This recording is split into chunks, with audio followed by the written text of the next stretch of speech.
ஸ்ரீ நாரத புராணம் 19ஆம் பகுதி.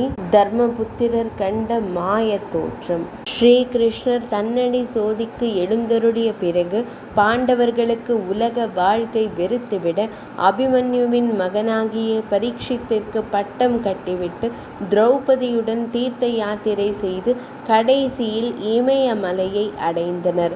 தர்மபுத்திரரும் அவருடன் சென்ற நாய் ஒன்றும் தவிர மற்றவர் ஒருவர் பின் ஒருவராக விழுந்து உயிரிழந்தனர். அப்போது அங்கு தோன்றிய தேவேந்திரன் அவருடைய தம்பிகளும் மனைவியும் சொர்க்கம் அடைந்தனர் என்றும் அவர் செய்த புண்ணிய பலனாய் உடலோடு சொர்க்கம் செல்ல போகிறீர்கள் என்றும் கூறி விமானத்தில் ஏறுமாறு கூறினான்.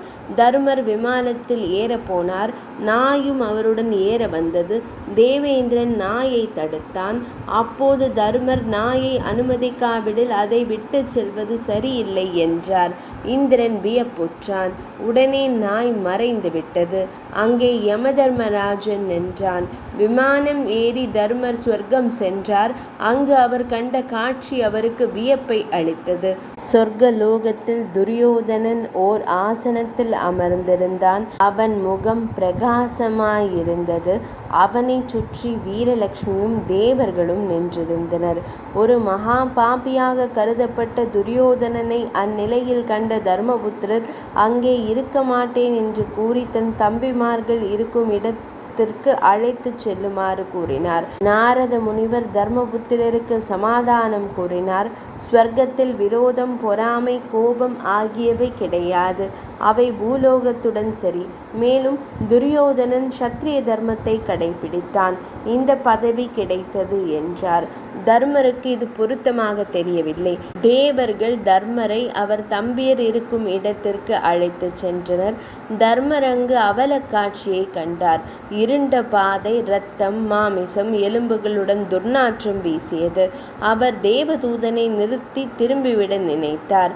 தர்மநந்தனோ போக வேண்டாம் என்று தீன குரல்கள் வேண்டின. திகைத்து நின்றார் தர்மபுத்திரர். நீங்கள் யார்? ஏன் இந்த துன்பத்தில் கஷ்டப்படுகிறீர்கள் என்று கேட்டார் தர்மபுத்திரர்.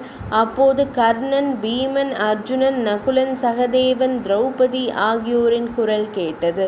அப்போது தர்மர், பாவி துரியோதனன் இன்பம் அனுபவிக்கிறான், உத்தம தம்பியர் வேதனைப்படுகிறார்கள், இதென்ன சோதனை என்று வருத்தமுற்றார். தான் அங்கேயே தங்கி விடுவதாக கூறினார். எல்லாம் ஒரு முகூர்த்த காலத்தில் நடந்துவிட்டன. உடனே எல்லாம் மாறிவிட்டன. யமதர்மன் தர்மபுத்திரரிடம் அவர் பார்த்தது அனைத்தும் மாய தோற்றம் என்று விளக்கினார். இந்திரன் தர்மனுக்கு தம்பியர் மீதிருக்கும் அன்பை பாராட்டினான். பூ உலகில் அரசு பதவி பெற்று மக்களை பரிபாலித்தவர்கள் ஒரு முகூர்த்த காலம் நரகத்தை அவசியம் பார்க்க வேண்டும். எனவேதான் இந்த ஏற்பாடு என்று யமதர்மன் விளக்கினான். அப்போது தர்மபுத்திரர் நாரத முனிவரிடம் தான் அப்போதுதான் உண்மையை உணர்ந்ததாகவும் தன்னை மன்னித்து விடுமாறும் வேண்டினார். அவர் மனித உடல் நீங்க பேரொளியோடு தேவ சரீரம் பெற்றார். 19ஆம் பகுதி நிறைவடைந்தது.